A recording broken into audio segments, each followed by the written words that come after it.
Hello students. Today we are starting Introduction to C++, that is your third semester subject. So in today's content we will study introduction about C++, overview, basic concepts of OOPS, sample C++ program, different data types and operators. So let's start with introduction part, programming language. We all know that C++ is a programming language, and before understanding what is C++, it is very important to learn what is a program and what is a programming language and why exactly we need a programming language, right? So we all know that nowadays computer are able to perform many different tasks, from simple mathematical operations to sophisticated animated simulations. But computer does not create all these tasks by itself, because we all know that computer does not have enough creativity, right? So what happened, these all these tasks are already predefined instructions. For performing all these tasks, we have to supply series of predefined instruction to the computer, and computer just follow all those instruction, and by that computer can perform those tasks. So those predefined instructions are nothing but program. We used to call those instructions as programs. Fine. So a programming language is a language designed to describe a consecutive action to be executed by a program. A programming language, therefore, a practical way for us to give instructions to a computer. Like we have a natural language like English, Hindi, French, Kannada, Sanskrit, means different people can communicate in different languages. Similarly, computer can communicate in low level language, or we used to call it machine level language only. So it is very important for us to write in our own language, and then we need an interpreter or a compiler so that our understandable language get converted into machine understandable format or computer understandable format. So that's why we are using a programming language to give instructions to computer, so that we can do all the tasks using computers. Fine. So, programming methodology. Now, any problem can be dealt within two ways. Programming methodology is nothing but the way how we are going to solve the problem in a computer. So, we are having two types of methodology: bottom up approach and top down approach. So let's start with top down approach. In top down approach, an overview of a system is formulated without going to internal details. We will not go to internal details, only overview of the system will be formulated, and each part of system is then refined by designing it in more detail. First we are taking overview, and then we are refining the each and every part of the computer with entire specification and full detail. Fine. So top down approach mainly emphasize on planning and complete understanding of the system. So most of the procedural languages, all procedural languages, C is again a procedural language. There we only follow top down approach. Fine. So the technique for writing a program using top down approach is to uh, write the main procedure, what we call main function in C, then the name of major function, and then we write all major function inside the main function only. Fine. So top down programming may complicate testing, since nothing can execute will even exit until near the end of the project. Otherwise you can't, you have to execute everything. You have to start with main function and you have to execute each and everything. This is one drawback of top-down approach. Now, still C is a procedural language. It is following top-down approach. Pascal is a procedural language and it is also following top-down approach. Fine. So for top-down approach, we are having a main function, and inside that function, we are redefining each and every small function. At the time of testing, at the time of execution, our main function will run, and then all function will run. Fine. Then we are having second approach as bottom up approach. In bottom up approach, we have to design individual part of a system with specified details. The parts are then linked together and then we form a large system. Fine. So basically your C++, Java, all these are languages are following bottom up approach. Bottom up design tells about program which are smaller and are more agile. A shorter program doesn't have to be divided into so many components, and fewer components means program which are easier to read and modify. Fine. So basically it's like divide and conquer. We are taking small parts and we are conquering first those parts, and then we are mixing it and we are forming a complete system. So this approach promotes code reuse. In this, when anyone wrote for first program will also be useful in succeeding programs. Any code which is already written, we can reuse that program. Fine. So bottom up design makes programmer easier to read, plus testing is also very efficient. We need not to test complete whole system. We need not to wait until the complete system will build, then only we will test. We can make small modules. We can go for testing, and obviously it is a small system, so it will take less time to test, and ultimately final full tested modules we can merge and we can combine a new system, and then we can go for one more testing. So uh, this is saving so much time. So our C++ and Java are following bottom up approach. Let's start with object oriented programming, or let's call it a C++. We all know this fact that C++ was invented by Bjarne Strout in 1979 at Bell Laboratories in New Jersey. He initially called the new language C with classes, because in C we were not having classes. So he introduced a new concept of classes and he named language as C with classes.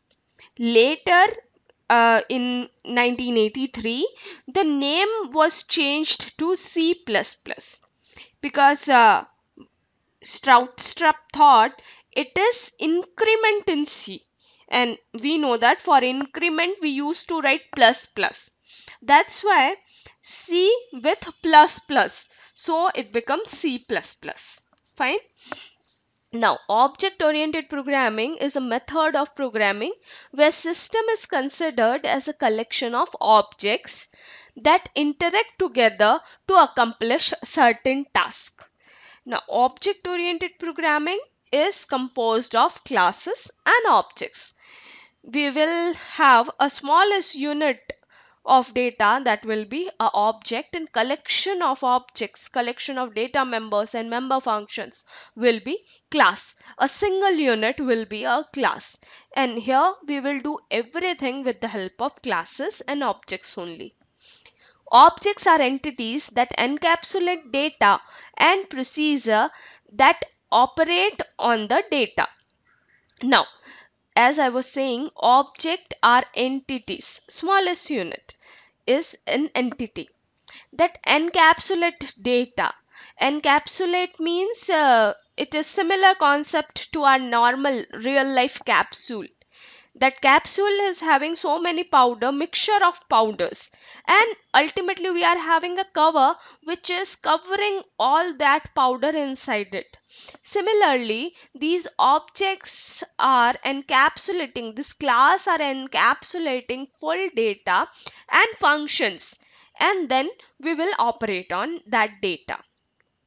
So in OOPS, first a concept known as object-oriented analysis is used to specify the objects in terms of real-world requirement, the behavior and interaction required. OOPS, object-oriented programming, is fully originated from real world. You will have example for each and everything in your real life. So basically we were having object oriented analysis, and for each and everything we will have behavior also. We will check behavior for each and every real world entity. The next concept would be object oriented design, that convert these real time requirements as a hierarchy of object in terms of software development requirement. So first we will relate things to real life, then we will convert that real life thing to design. Means we will convert that thing to software development, that is object oriented design. And finally, OOPS is used to implement the requirement using C++ programming. So we will use a programming language. We will give some set of instructions using C++. Fine. Now, basic concepts of object-oriented programming. So for basic concepts of object-oriented programming, let's start with the first thing, object. Object is the first element, basic entity, or better to say a basic unit of object oriented programming. They may represent a person, a place, a bank account, a type of business transaction that the program has to handle. In programming point of view, an object is a set of data items and functions to process the data items. Objects take up space in memory and have an associated address like structure in C. When a program is executed, the objects interact with each other by sending data, and this is called as message passing. Fine. So by using this object, we can do message passing. Interaction using object is known as message passing. Then let's move on to class. Class is a group of objects that share common properties. From the real world example, let us suppose a car, a jeep, a truck, etc. are objects sharing some common properties. Hence, these can be grouped together in a class vehicle. Fine. Apple, orange, banana, pineapple, all these share some common property. So we can group them to a class fruits. Fine. So in technical terms, class is a user defined data type which include entire set of data and function. In fact, objects are variable of type class. Fine. Do remember this line.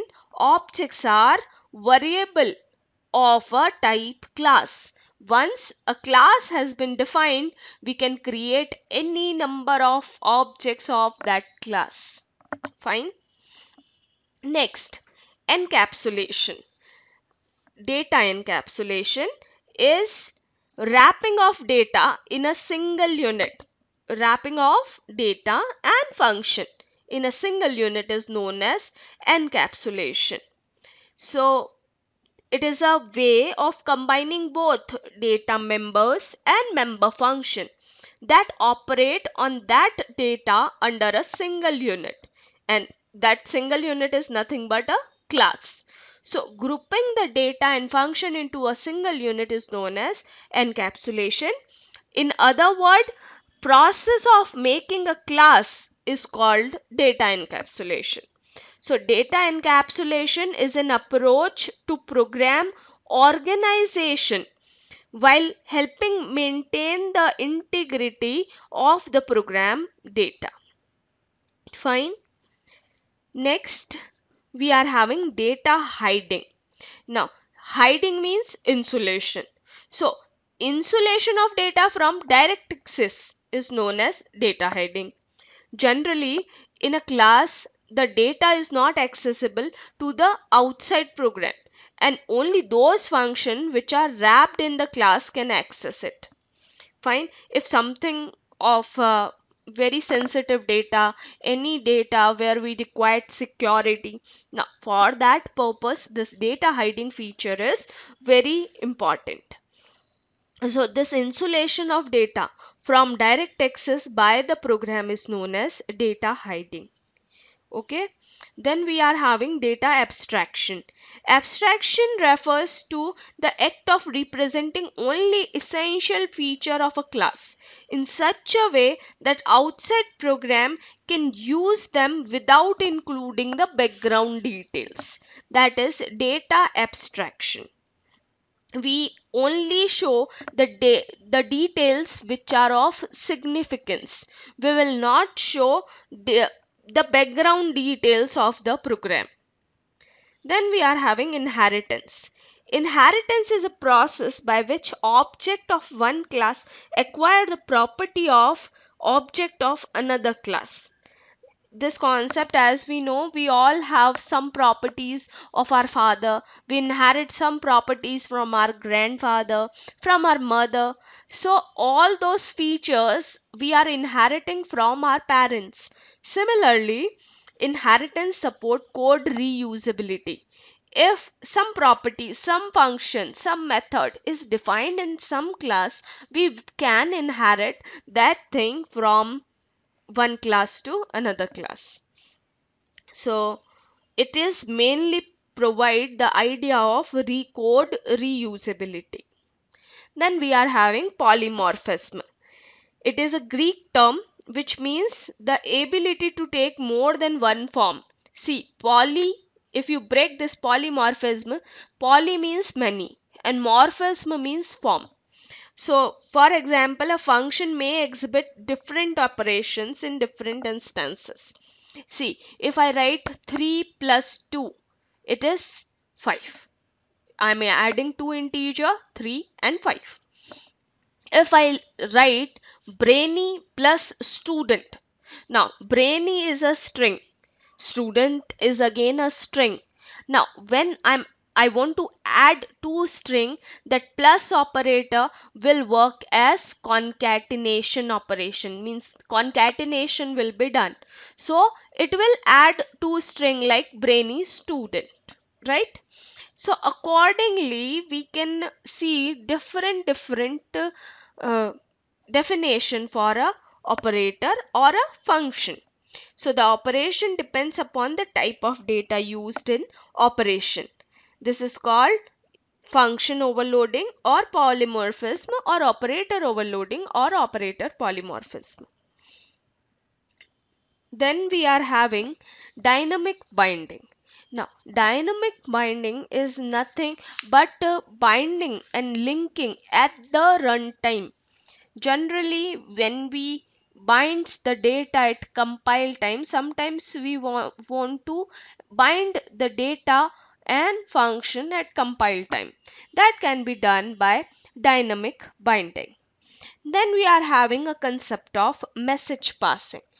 In an object-oriented program, there could be a set of objects that communicate with each other, as I was saying while I was telling you about objects.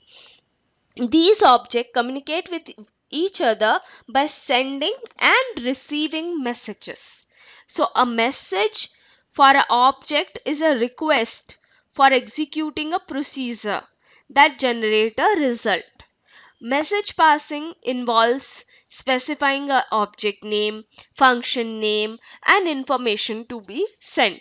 So by this way, we can do message passing in object-oriented programming.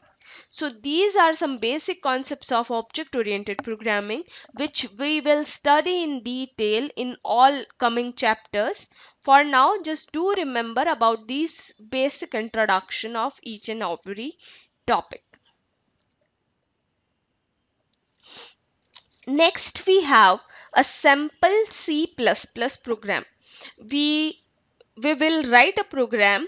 We will just print normal text or normal string using C++ code. Fine. So let's do this.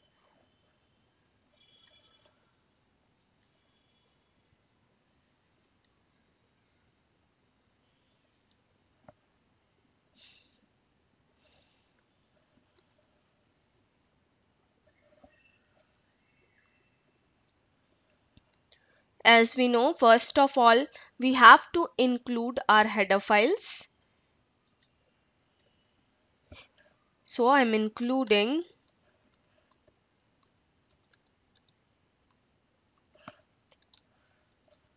my header file iostream.h, and I'm including one more header file, that is conio.h.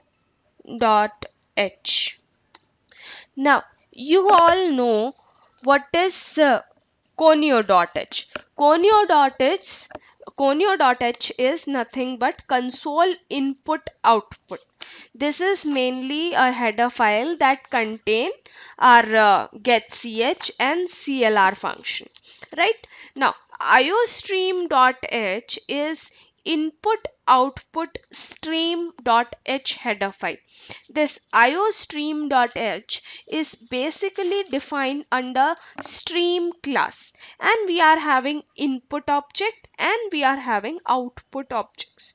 So for that we are using iostream.h. Like if I want to use um, printf or scanf, I have to use stdioh.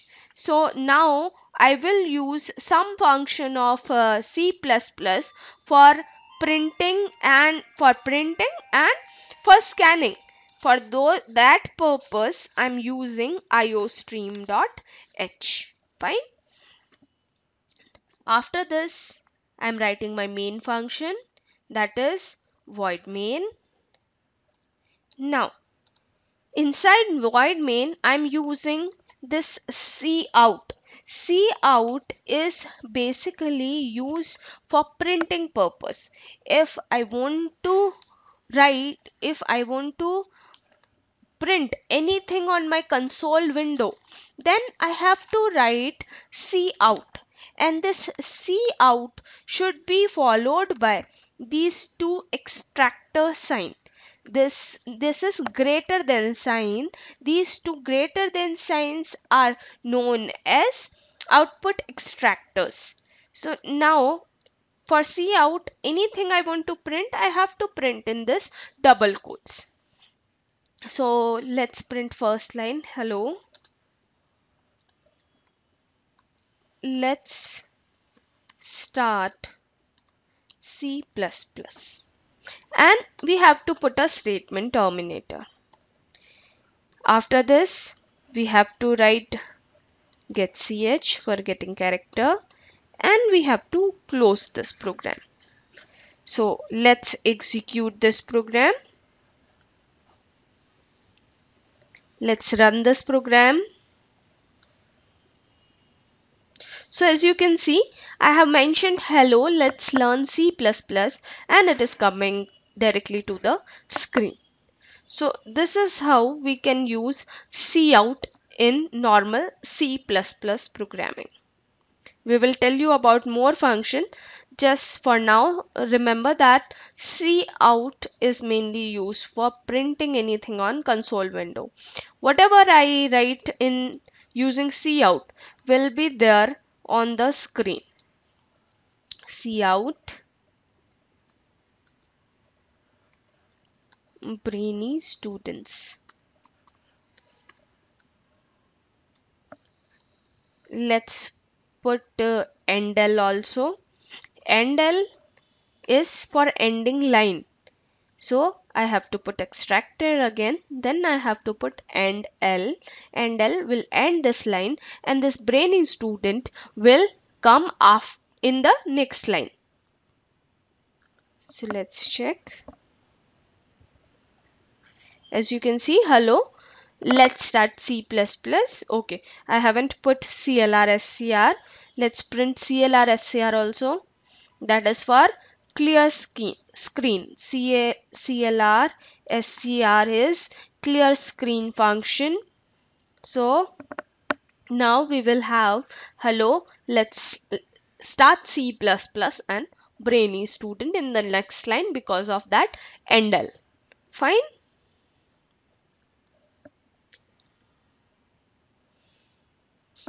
Okay.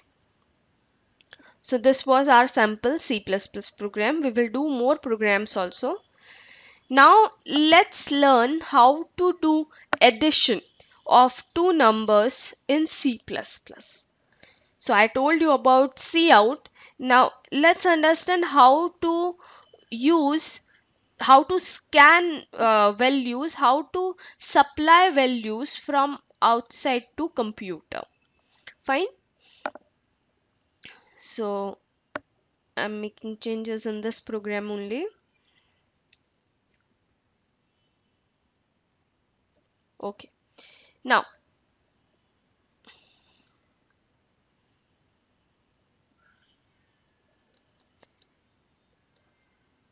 as I told you, first of all, addition of two number. We already know that for addition of two number, we need three variables, A, B, and C.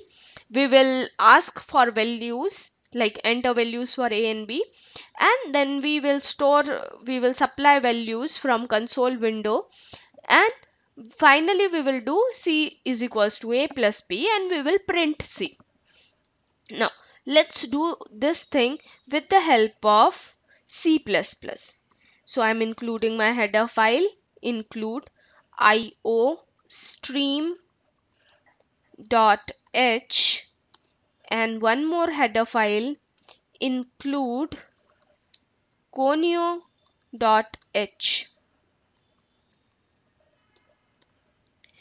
Then I'm writing my main function, that is void main. After this is my main function starting. I'm putting CLR SCR for clear screen.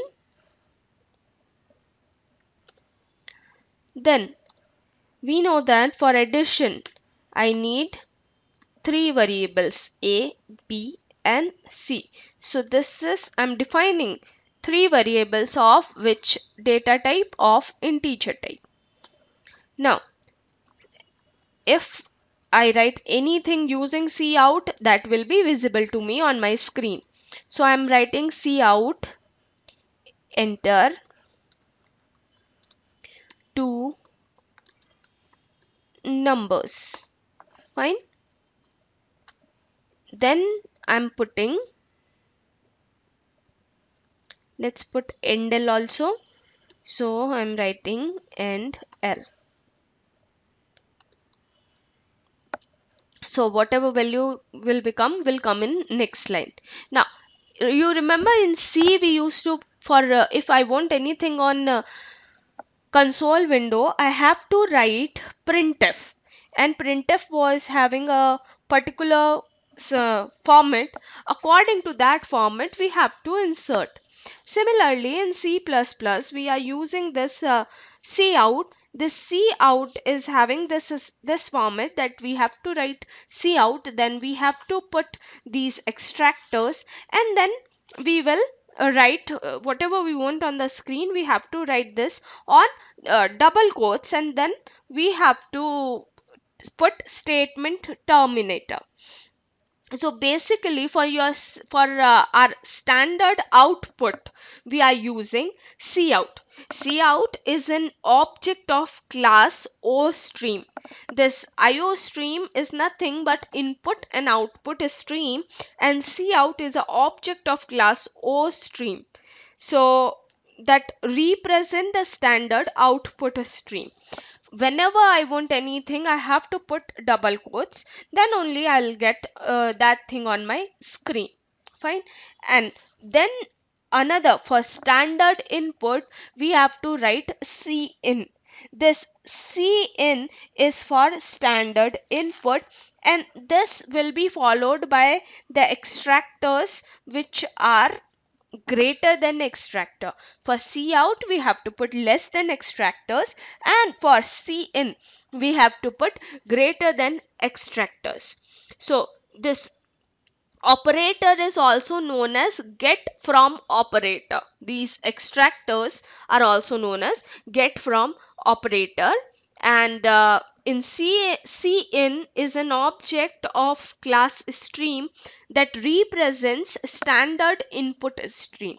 Whatever I will write using this cin, that thing will be stored in the memory with that data type, that much space will be allocated in memory to that variable. For that, we are using this cin and cout.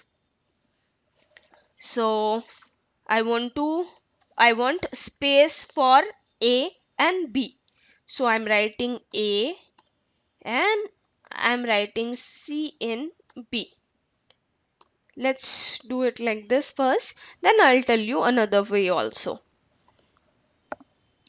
Now I want to add a and b, so I have to apply formula, that is c is equals to a plus b. Now as we know that this is plus operator, that is a arithmetic operator, there are two variables. Now a and plus b, value of a plus b will be allocated to c because of this assignment operator, and always in assignment operator, value will be transferred from this side to this side. Fine. So a plus b, value of a plus b will be stored to c. Now let's print c. Whenever I want to print C, value of, I want to print C on the screen. So what I have to do, I have to write C out. Then if I'm putting something in quotes like value of C, or better say value after addition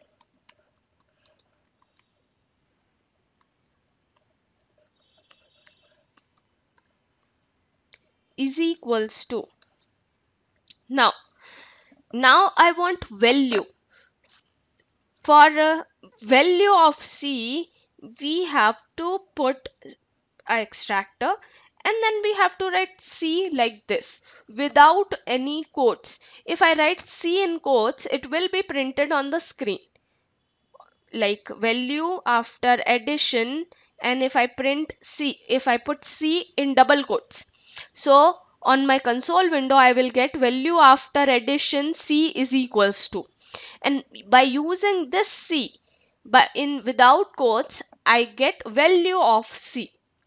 I'm putting a statement terminator. I'm writing get ch, and let's close this program. So as you can see, I'm having a main function. Here we are having three variables a, b and c. We are asking user to enter two number, and that number we are supplying that variable memory will be given to these integer a and b using cin, and then whatever value which is there in a and b get added, and that value will be stored to c, and ultimately we are printing that c. So if I write c in quotes, it will be printed on the screen like value after addition c is equals to. And if I want value which is inside variable c, for that I have to write c without quotes.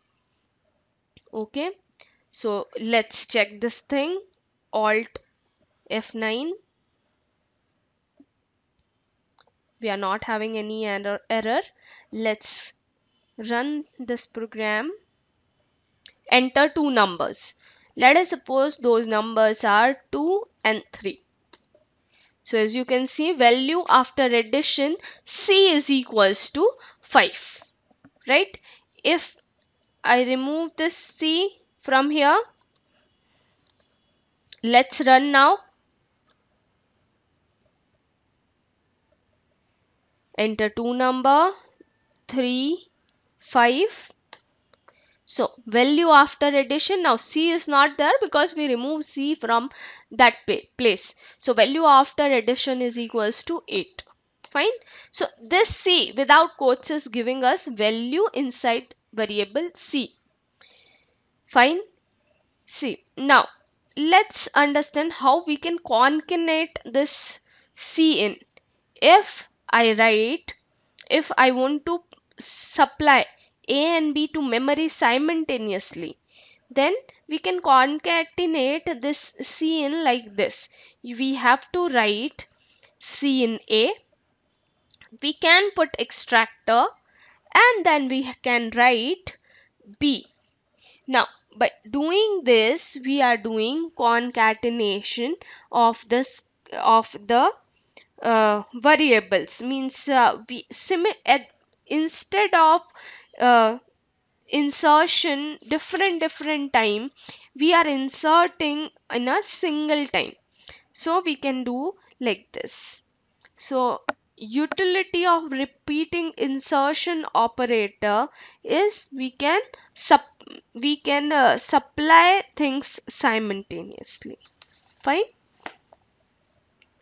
So if we run again this program,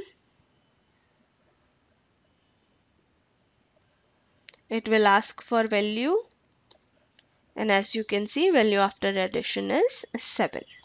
So this is your basic simple C++ program. Fine.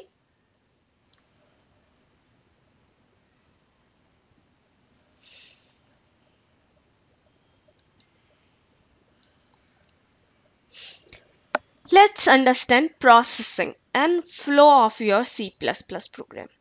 First of all, we are writing our source code in our editor or in our IDE. We are writing our source code.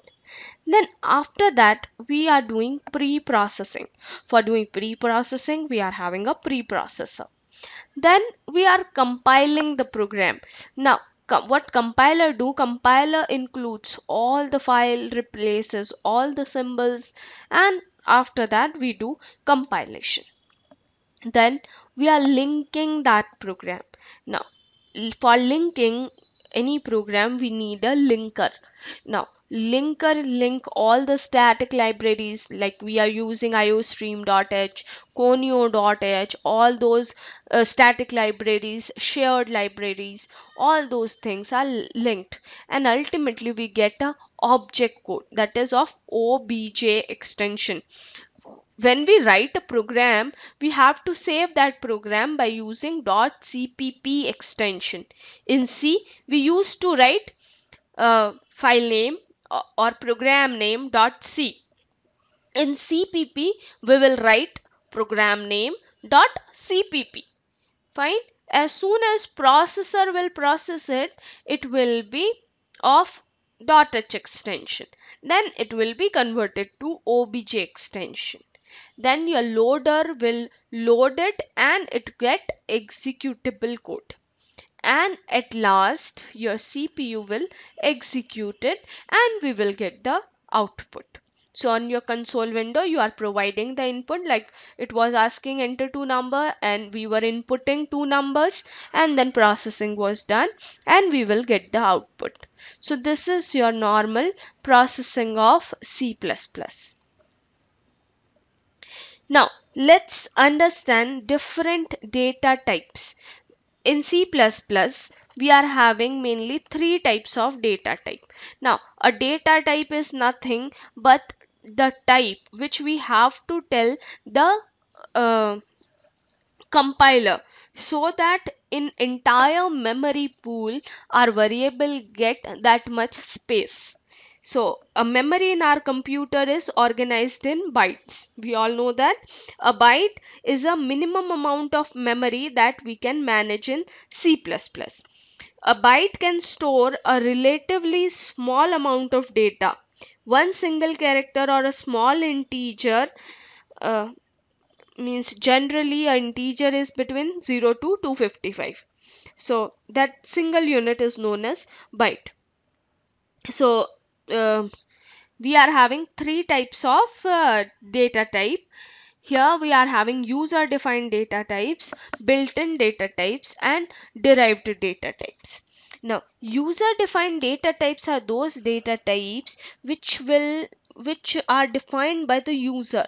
Like in C, we are having structures, union, enumeration, all are user defined data type. Similarly, in C++, we will have class. Class is nothing but a user defined data type. Fine. Then we are having built-in data type. Built-in data types are of two types, or three types: integer type, and floating point type, and void type. Integer type means it will take only positive value. Value can't be negative. So for integer type, again we are having short int, long int, and it will take 2 bytes. For a signed integer, the value starts from 327,682 minus 327,682 plus 3,768, and for unsigned it is start from 0 to 65535. Then we are having character also. Character or small integer, it takes 1 byte. For signed character, value start from minus 128 to 127, and for unsigned it starts from 0 to 255. Then we are having floating point type. In floating point type, if we want to include decimal numbers, for it will take 4 byte, and its value is from plus minus 3.4 exponential, means almost approximately 7 digit it take, 7 floating point. Then we are having double also. Double precision for floating point number, it will take 8 bytes. At last we are having void type. If there is no return type, if there is no data type, we have to write void. So these are few data types which we are going to use in C++. We are having derived types also. Derived type like array, function, then a pointer, then reference. All these things are derived data types because they are derived from some another data type. Let's start with operator. C++ provide a rich operator environment. An operator is a symbol that tells that the compiler to perform a specific mathematical or logical manipulation. So operator is nothing but operator is just a symbol, and that symbol is having a predefined meaning in our system. So whenever we put any operator, the compiler is already knowing the meaning, and accordingly our compiler will perform. So C++ operator is a symbol that tells the compiler to perform any logical or mathematical operation. Then an operator denotes an operation to be performed on some data that generates some value. So basically we will have some data, and we will call that thing as operands.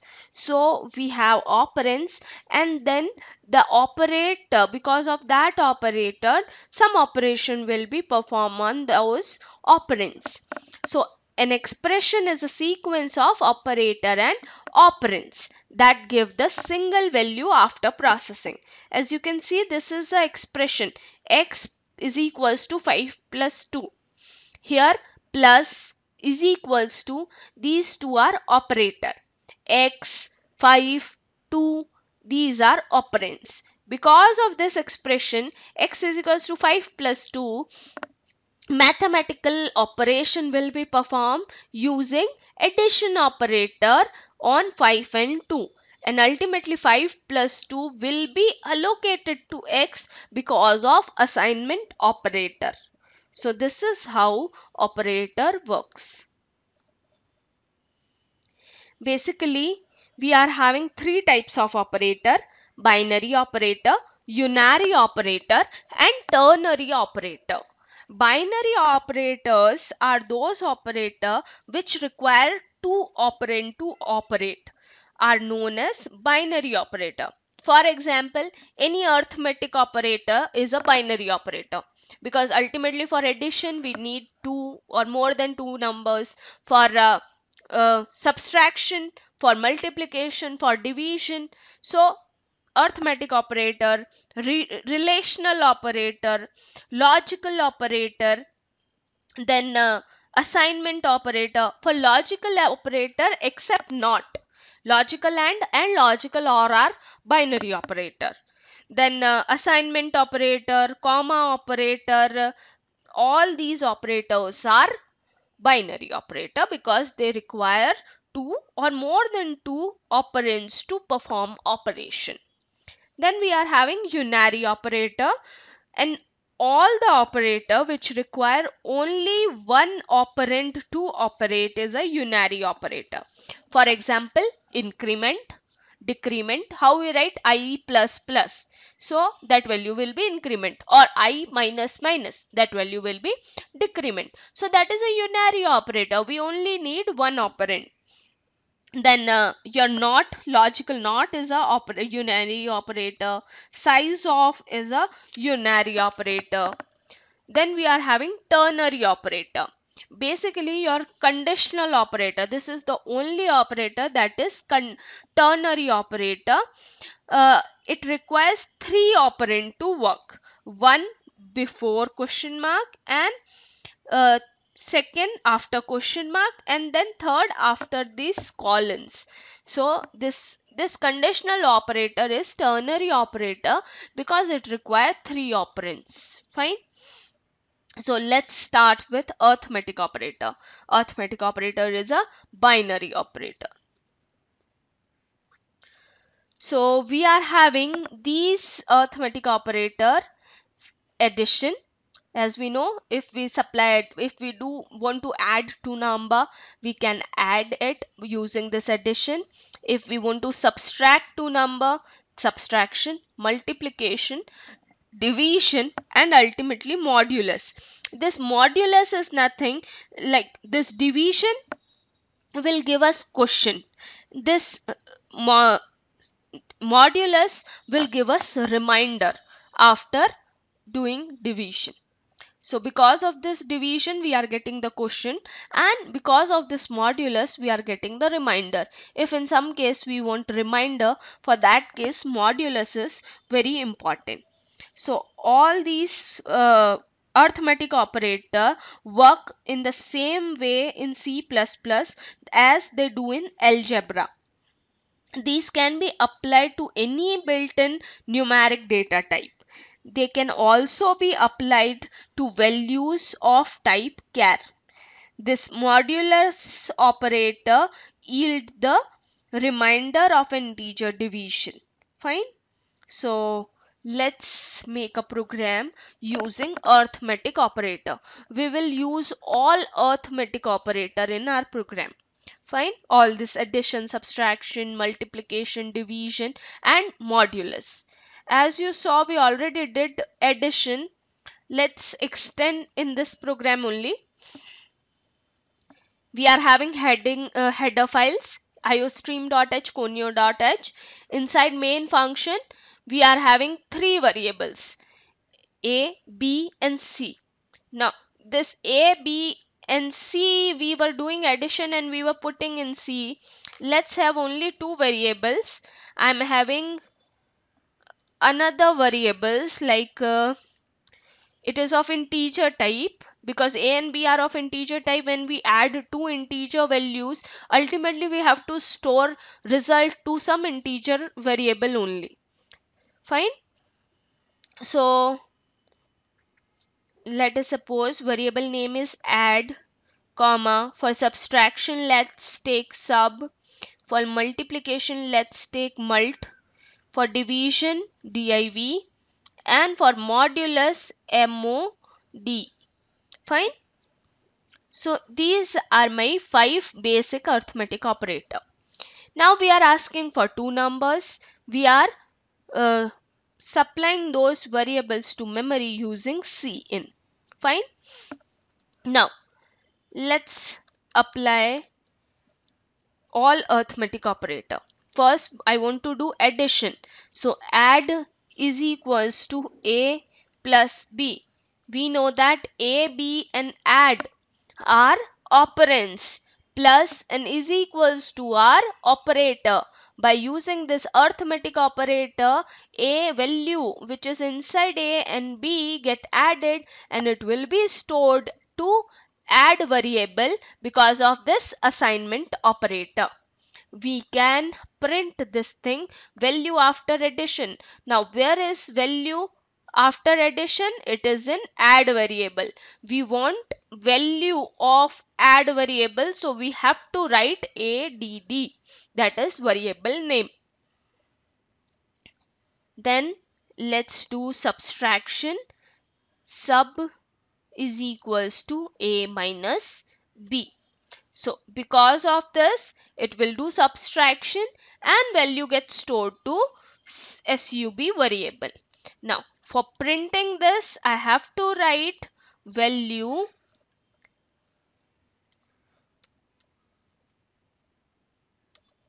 after subtraction.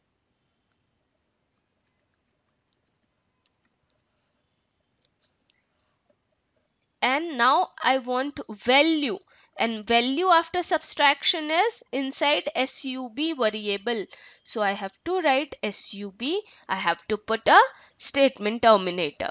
Now let's put endl also, so that after each line will end and we will get result in a new line. So I'm putting end line, end l. Now let's do multiplication. Mult is equals to a into b. So because of this, multiplication will be done and we have to write cout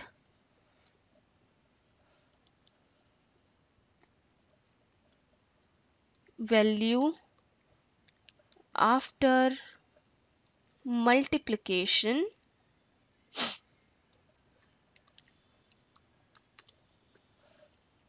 where is the value in variable mult.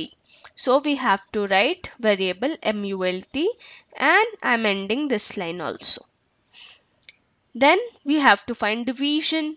So division will be a division b. Fine. Let's print this result also.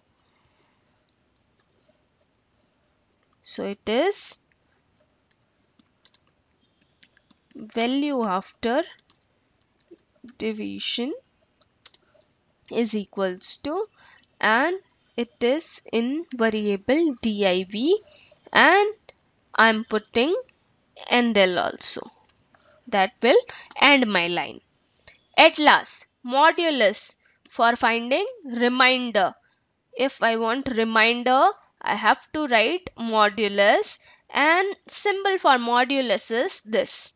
So a modulus b will be after this operation, value will be stored to mod. So I'm writing cout value after,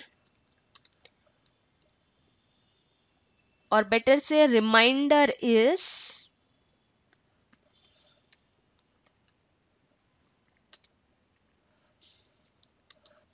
and reminder is at mod variable. Fine. So this is how we can do all arithmetic operation. We are doing addition, we are doing subtraction, we are doing multiplication, division, and we are doing modulus also. Fine. So let's save this program first. We have to save our program. So here, as you can see, it is already providing you CPP dot extension CPP. So just your file, change your file name here. Let's write this as arithmetic. So in this program I did all arithmetic operations, so it will save my program as arithmetic.cpp. So as you can see, my file is saved. Now check for this program, Alt F9. So you can see after compilation we don't have any error in this program. Let's run this program, Control F9. So it is asking for two numbers. Let us suppose my first number is 7 and my second number is 3. So value after addition 7 plus 3, it is 10. Value after subtraction 7 minus 3, it is 4. Value after multiplication 7 into 3 is 21. Then value after division, what is my question? 3 2 is 6, it only goes to 2 times. So my quotient is 2, and at last because of modulus my remainder is 1. Fine. And just because of that AND everything is coming in new line. Fine. So I hope all these arithmetic operators are clear to you.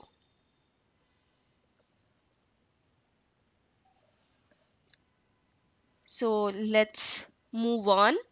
After arithmetic operator, we are having assignment operator. Now, assignment operator, there is nothing, this normal is equals to sign. This normal is equals to is known as assignment operator in C++. The assignment operator assigns value to a variable. If I'm writing a is equals to 5, this statement assign the integer value 5 to a variable a. Now, the part at the left of the assignment operator is known as L value, or we can say it left value. And the right one is known as R value or right value. The L value has to be a variable, whereas the R value can be either constant or a variable, the result of operation of any combination of these. But it is important that the L value should be a variable. We can't assign 5 is equals to A. We always that L value should be a variable. Fine. For R value, whether it is a variable, then also it's okay. If it is a constant, then also it is okay. So the most important rule when assigning, when we are assigning, is right to left rule. The assignment operation always takes place from right to left and never in other way. If I'm assigning a is equals to 5, a variable get 5. Fine. If I am assigning a is equals to 10, value of a will be 10. If I am assigning a is equals to b, whatever value which is inside b will be stored to a. So this is how this will happen. So let's check this thing also with the help of an example. Let's do one example for assignment operator also.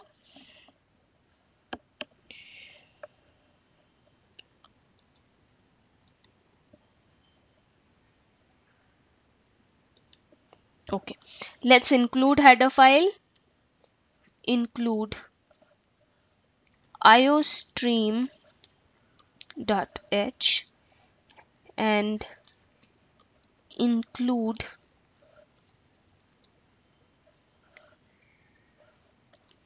conio.h. We are including iostream, output stream for cin and cout, conio.h for getch and for clr scr. Now I'm writing my main function. This is my main function. Inside this main function, let's put clr scr for clear screen. This is clear screen function. Now I'm assigning two variables of integer type. Let us suppose int a comma b. This is my normal variable declaration. Fine. If I assign a is equals to 100, then because of this is equals to is assignment operator. This L value is a variable. We know that this is a rule. We have to write L value as variable. At R value, there is a constant. And from right to left rule of assignment operator, because of that rule, this variable A will have value as 100. If I'm assigning B is equals to 47, then this B variable will have 47. Now, this R value can be a variable also. So I can write A is equals to B also. So after this value of A 100 will be overwritten by value of B, that is 47. And if I assign B is equals to 300, now this 47 will be erased by 300. Fine. So if I do cout and I print A is equals to, now just because I am writing this A in quotes, I will get A is equals to on screen. If I want value of A, I have to write like this.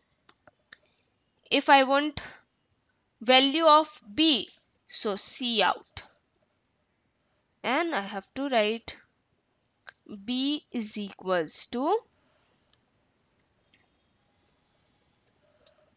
and I want value of B, so I have to write like this, and I'm doing get ch.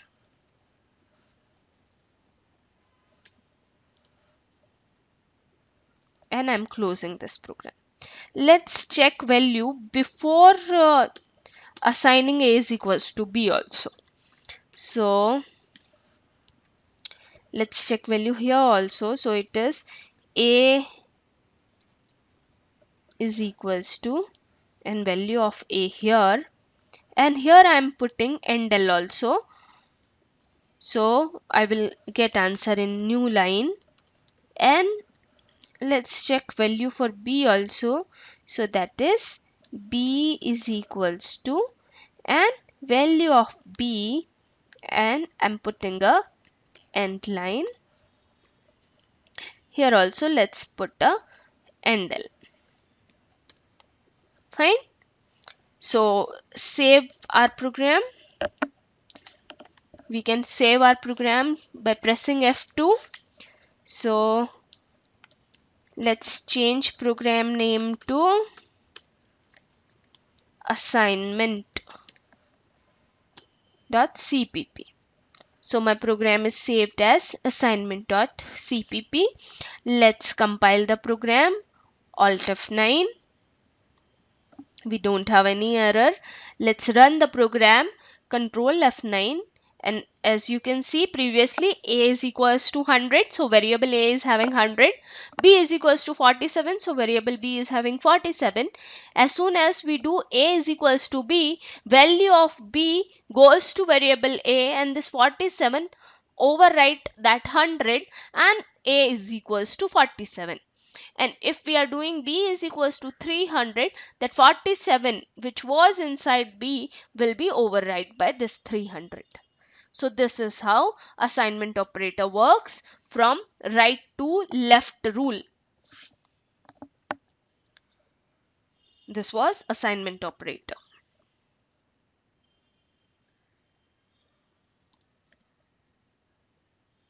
So basically we are having simple assignment operator that assign value from right side operands to left side operand. Like if I'm writing R is equals to P plus Q, then value will be assigned, like P plus Q will be added and value will be assigned to R. If I am writing plus is equals to add and assignment operator, it adds right operator right operand to the left operand and assign the result to left operand. If I'm writing r plus is equals to p, so what happened? It will treat it like r is equals to r plus p, and ultimately it will assign the value to r. Similarly, if you do subtract and assignment, then r minus is equals to p. So it will be equivalent to is equals to r minus p. Value which are inside r and p will be subtracted, and again result will also stored at r. So it subtract operand from the left operand and assign the result to left operand. Similarly, we can do for multiply and divide and modulus, and we can do shift also, left shift and. So for left shift and operator, if I write r left shift is equals to 2, it is nothing but same as r is equals to r left shift 2. Right shift, then bitwise and, bitwise exclusive or, and bitwise inclusive or. So all these things are there with assignment operator. You can use this assignment operator to all of these other operators. Then we are having logical operator. Logical operator, executing an expression logically, means to verify whether the value of different expression are true or false. For that thing we use logical operator. The logical operator are used when evaluating two or more expression to get a single relational result. Uh, there are following logical operators that are supported by C++: logical AND, logical OR, and logical NOT. So assume a variable p holds 1 and variable q holds 0. So let's check for logical AND. This logical AND will be represented by these two address, means m%. We have to write m% twice, and that will be called as logical AND. So if both operands are non-zero, then condition becomes true. So if p is 1 and q is 0, how many possibility we will have? We will have 0 0, 0 1, 1 0, and 1 1.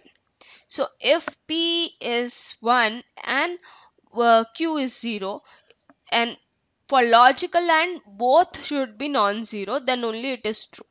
So if 1 is 1 and 1 is 0, it will be false. So both are 0 0, then also it is false. 1 is 0, 1 is 1, then also it is false. Only when both are 1 1, then only it is true. For logical OR, we will use this pipeline symbol. Uh, if any of two operand is non-zero, then condition become true. So if one is 1 and another is 0, condition will be true. Fine. Then for logical NOT, it use reverse of logical state of its operand. If condition is true, the logical NOT operator will make it false. Means if anything is true, like if we are having 1, it will convert it to 0. If we are having 0, it will convert it to 1. Fine. So this is how logical NOT will work. So these are logical operators. Next we are having relational operator. In order to evaluate an expression between two expressions, we can use relational operators and equality operator. So the result of relational operator is a Boolean value that can be true or false according to the Boolean value. So for relational operator, we will find relation. Using relational operator, we will check relations. These operators are generally used when we want to when we want to use decision making. Whenever we want to have take any decision, then we use relational operator. There are following relational operator in C++. Assume that a variable p holds 10 and a variable q holds 20. Now, suppose if p is 10 and q is 20, if we are having equality operator, check if the value of two operand is equal or not. We want to make a decision. So what we will check, 10 is equals to 20. For equality, we have to write double equals to. So for double equals to, we have to use equality operator. Normal equals to will be assignment operator. So do the keep that thing in mind. Normal equals to is assignment operator and double equals to is equality operator. If we want to check 20 is equals to 10, we have to write 10 is equals to double equals to 20, or p double equals to q. So if it is true, it will give us true, otherwise it will give us false. Then this exclamation mark is symbol for not. If we want to check not equals to, we have to write p not equals to q, so it will make decision. Then if we want to check left operand, we will is greater than right operand or not, we will use greater than sign. Then we will use less than sign for checking less than. Then we are having greater than equals to and less than equals to also. Sorry. So all these are relational operators. Less than, greater than, less than equals to, greater than equals to, not equals to, and is equals to.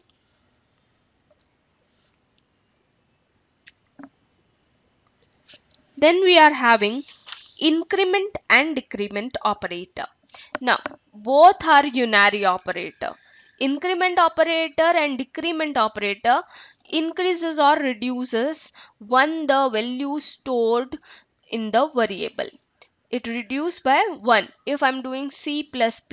So whatever value inside C will be incremented by 1, or this C++ is equivalent to C is equals to C plus 1, or we can also write it as C plus is equals to 1, because just in previous operator we learned that C plus is equals to 1 is nothing but C is equals to C plus 1.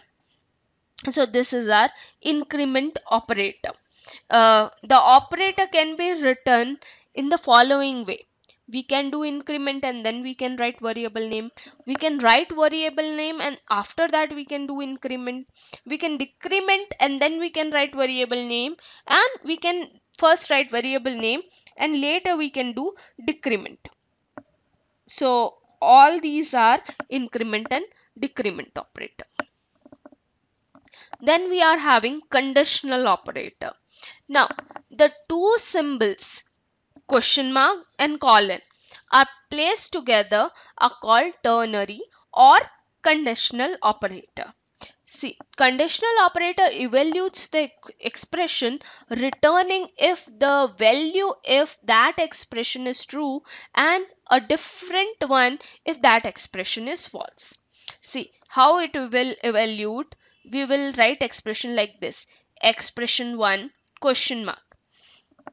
If this thing is true, it will write expression 2 as answer.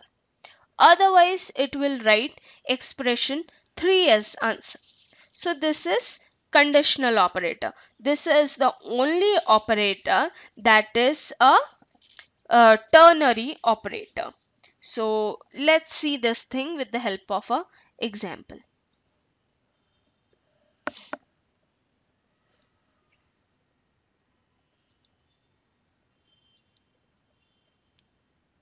We are writing an example for conditional operator. Conditional operator is a ternary operator that will be shown by question mark and colon. We have to put question mark and colon for conditional operator. Let's include header file.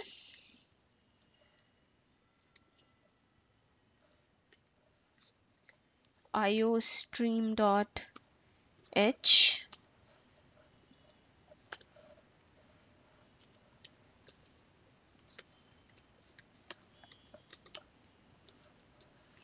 and conio dot H. Now I'm writing my main function.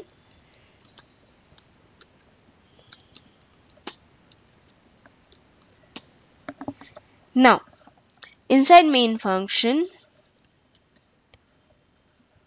let's put clear screen also.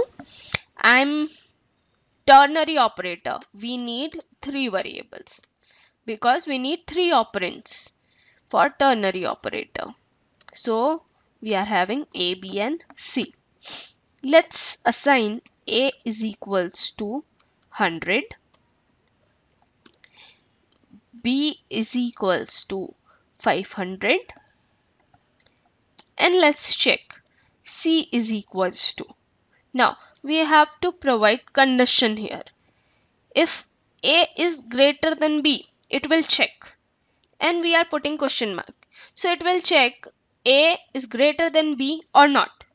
So if it is true, it will print A, else it will print B.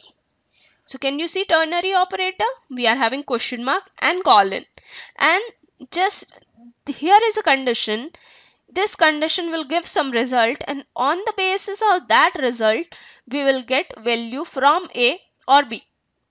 So this will check 100 is greater than 500 or not. No, 100 is not greater than 500. So we will get 500 after this. Fine. So let's print value of C. C out. We want value of C. So I'm simply putting C here. Fine. Now I'm writing get ch and I'm closing this program. So let's save this program. This is my conditional operator, conditional.cpp. This program is saved. Now let's compile this program. Alt F9. We don't have any error. Control F9. See, we are getting 500. We are not getting C is equals to because we haven't put double quotes and we haven't write C is equals to. If I write something like greater value is,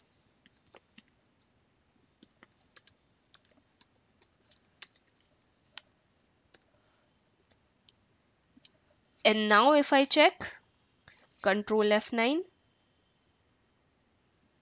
so we are getting greater value is 500. Let's change the value. This is 500. Let's change this to 1000. Fine. Now when if it will check A is greater than B, of course A is greater than B, so it will print the first value. Let's check. So as you can see, greater value is 1000 now. So this is how your conditional operator work. Clear? Next we are having bitwise operator. Now these operator modify variables considering a bit pattern that represent a value they store. C++ provides 6 bitwise operator for manipulating the variable. Now we are having 6 bitwise operator: bitwise AND, bitwise inclusive OR, bitwise exclusive OR, unary complement, shift left and shift right. See, bitwise negation means bitwise negation is a unary operator that reverse the bit in its operand. Fine. Then we are having bitwise AND also.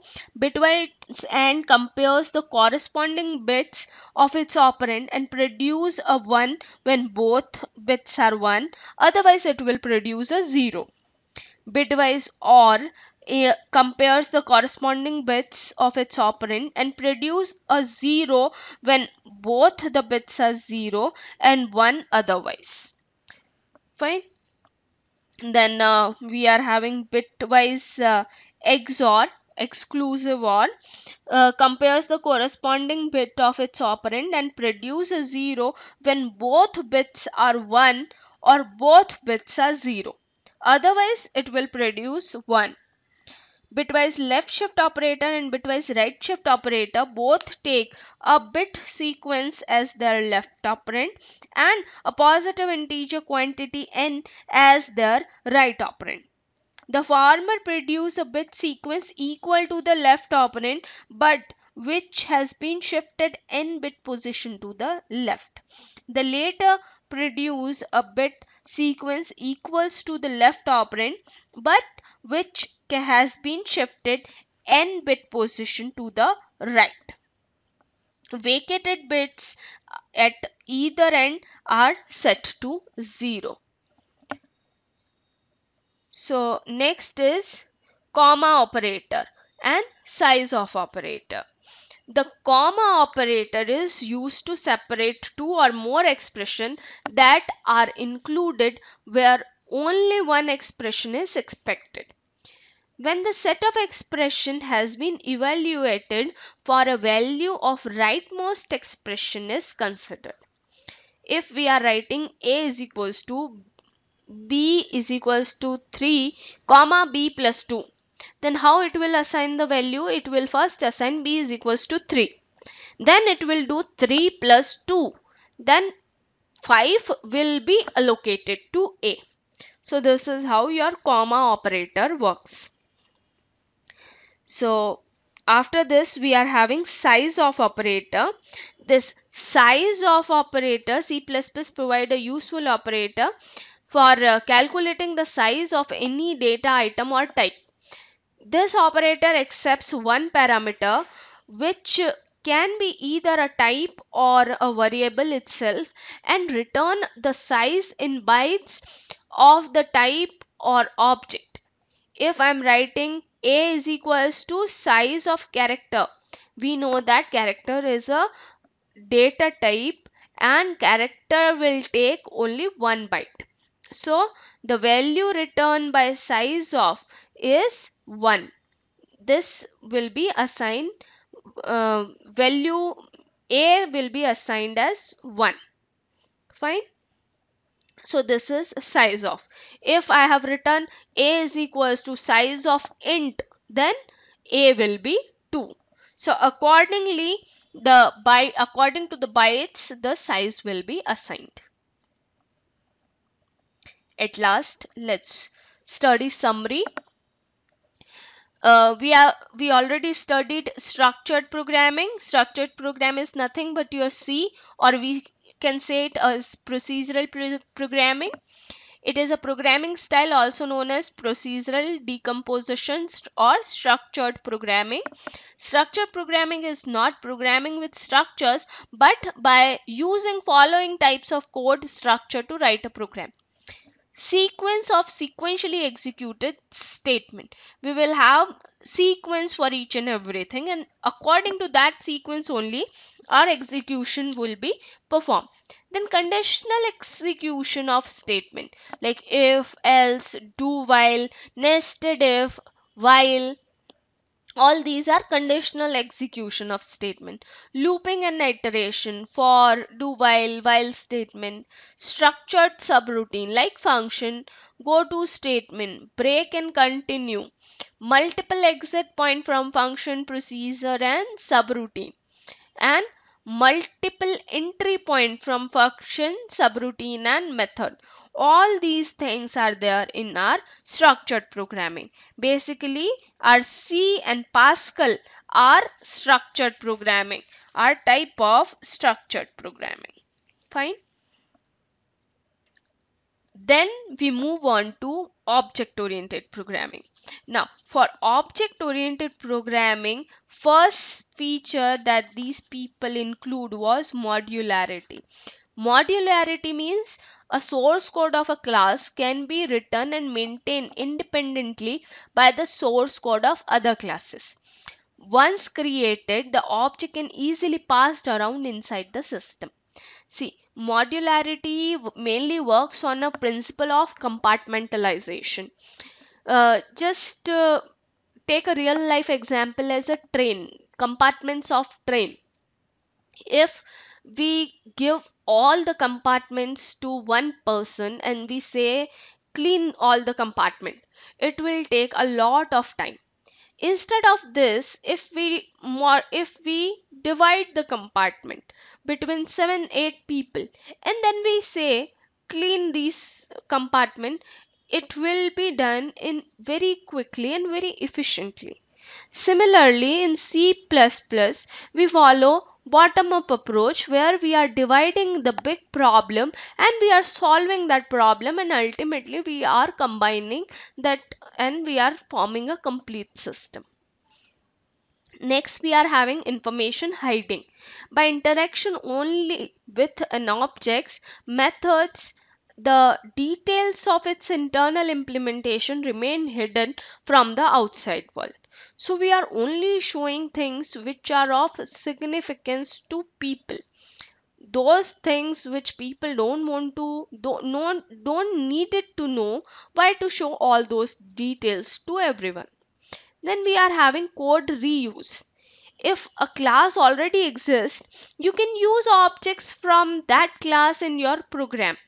This allows programmer to implement, test, debug complex task specific object which you can then use in your own code. If something is already existing, if some program which is already existing and that is already compiled and already run, means already tested and there is no error, then and if in some module we want to use that particular code, so just it allow us the feature of code reusability. Our time also saves, plus the testing effort, that again compilation effort, we need not to do all those things, so it is so much time saving. Easy debugging. If a particular object turns out to be a problem, you can simply remove it from the application and plug in a different object as its replacement. This is analogous to fixing mechanical problem in the real world. If the bolt break, if you replace it, not the entire machine. So this is ease of debugging. We can simply remove the section which is not working and we can add that particular new section. This is the advantage of modularity, and this is the advantage of divide and conquer. We can do so many things very easily by just dividing them. Next, we studied about data types. In C++, we are having user defined data types which were defined by users, like structures, classes, all these are user defined data types. Then we are having built-in data types. For built-in data types, we are having integer type that only support integer value. In integer type, we are having int and character. For int, we want 2 bytes. For character, we want 1 byte.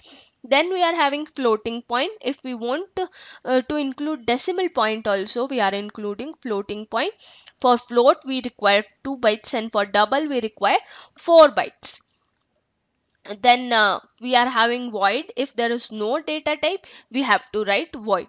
Then we are having derived data types like arrays and all are derived data types. So this is it for this session. Thank you very much.